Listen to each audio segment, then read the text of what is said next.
आदि में परमेश्वर ने आकाश और पृथ्वी की सृष्टि की, और पृथ्वी बेडौल और सुनसान पड़ी थी, और गहरे जल के ऊपर अंधियारा था, तथा परमेश्वर का आत्मा जल के ऊपर मंडराता था।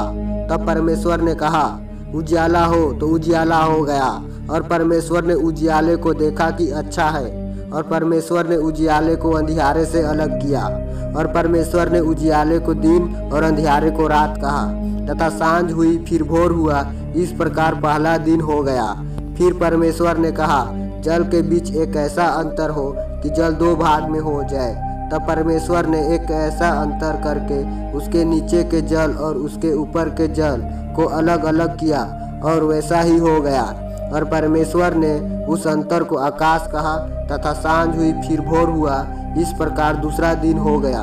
फिर परमेश्वर ने कहा, आकाश के नीचे का जल एक स्थान में इकट्ठा हो जाए और सूखी भूमि दिखाई दे, और वैसा ही हो गया। और परमेश्वर ने सूखी भूमि को पृथ्वी कहा, तथा जो जल इकट्ठा हुआ उसको उसने समुद्र कहा। और परमेश्वर ने देखा कि अच्छा है। फिर परमेश्वर ने कहा, पृथ्वी से हरी घास तथा बीज वाले छोटे छोटे पेड़ और फलदायी वृक्ष भी, जिनके बीज उन्हीं में एक एक की जाति के अनुसार होते हैं, पृथ्वी पर उगे, और वैसा ही हो गया। तो पृथ्वी से हरी घास और छोटे छोटे पेड़, जिनमें अपनी अपनी जाति के अनुसार बीज होता है, और फलदायी वृक्ष, जिनके बीज एक एक जाति की अनुसार उन्हीं में होते हैं, उगे। और परमेश्वर ने देखा कि अच्छा है। तथा सांझ हुई, फिर भोर हुआ, इस प्रकार तीसरा दिन हो गया। फिर परमेश्वर ने कहा कि दिन को रात से अलग करने के लिए आकाश के अंतर में ज्योतियां हो, और वे चिन्हों और नियमों, समयों और दिनों और वर्षों के कारण हो। और वे ज्योतियां आकाश के अंतर में पृथ्वी पर प्रकाश देने वाली भी ठहरे, और वैसा ही हो गया।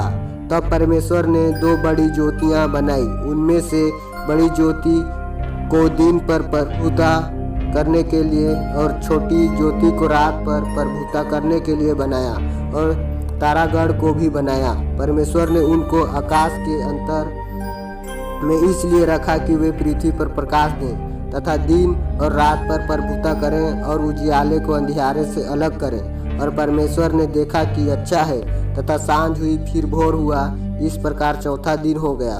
फिर परमेश्वर ने कहा, जल जीवित प्राणियों से बहुत ही भर जाए, और पक्षी पृथ्वी के ऊपर आकाश के अंतर में उड़े। इसलिए परमेश्वर ने जाति जाति के बड़े बड़े जल जंतुओं की और उन सब जीवित प्राणियों की भी सृष्टि की, जो चलते फिरते हैं, जिनसे जल बहुत ही भर गया, और एक एक जाति के उड़ने वाले पक्षियों की भी सृष्टि की। और परमेश्वर ने देखा कि अच्छा है। और परमेश्वर ने यह कह के उनको आशीष दी कि फूलों फलों और समुद्र में जल में भर जाओ, और पक्षी पृथ्वी पर बढ़ें। तथा सांझ हुई, फिर भोर हुआ, इस प्रकार पांचवा दिन हो गया। फिर परमेश्वर ने कहा, पृथ्वी से एक एक जाति के जीवित प्राणी, अर्थात घरेलू पशु, अर्थात रेंगने वाले जंतु, और पृथ्वी के वन पशु जाति जाति के अनुसार उत्पन्न हो, और वैसा ही हो गया। सो परमेश्वर ने पृथ्वी के जाति जाति के वन पशुओं को, और जाति जाति के घरेलू पशुओं को, और जाति जाति के भूमि पर सब रेंगने वाले जंतुओं को बनाया। और परमेश्वर ने देखा कि अच्छा है। फिर परमेश्वर ने कहा, हम मनुष्य को अपने स्वरूप के अनुसार अपनी समानता में बनाए, और वे समुद्र की मछलियों और आकाश के पक्षियों और घरेलू पशुओं और सारी पृथ्वी पर और सब रेंगने वाले जंतुओं पर जो पृथ्वी पर रेंगते हैं अधिकार रखे। तब परमेश्वर ने मनुष्यों को अपने स्वरूप के अनुसार उत्पन्न किया। अपने ही स्वरूप के अनुसार परमेश्वर ने उसको उत्पन्न किया, नर और नारी करके उसने मनुष्य की सृष्टि की। और परमेश्वर ने उनको आशीष दी और उनसे कहा, फूलों फलों और पृथ्वी में भर जाओ और उसको अपने वश में कर लो, और समुद्र की मछलियाँ तथा आकाश के पक्षियों और पृथ्वी पर रेंगने वाले सब जंतुओं पर अधिकार रखो। फिर परमेश्वर ने उनसे कहा, सुनो, जितने बीज वाले छोटे छोटे पेड़ सारी पृथ्वी के ऊपर हैं और जितने वृक्षों में बीज वाले फल होते हैं, वे सब मैंने तुमको दे दिया है, वे तुम्हारे भोजन के लिए हैं। और जितने पृथ्वी के पशु और आकाश के पक्षी और पृथ्वी पर रेंगने वाले जंतु हैं, जिनमें जीवन के प्राण हैं उन सब के खाने के लिए मैंने सब हरे हरे छोटे पेड़ दिए हैं। और वैसा ही हो गया।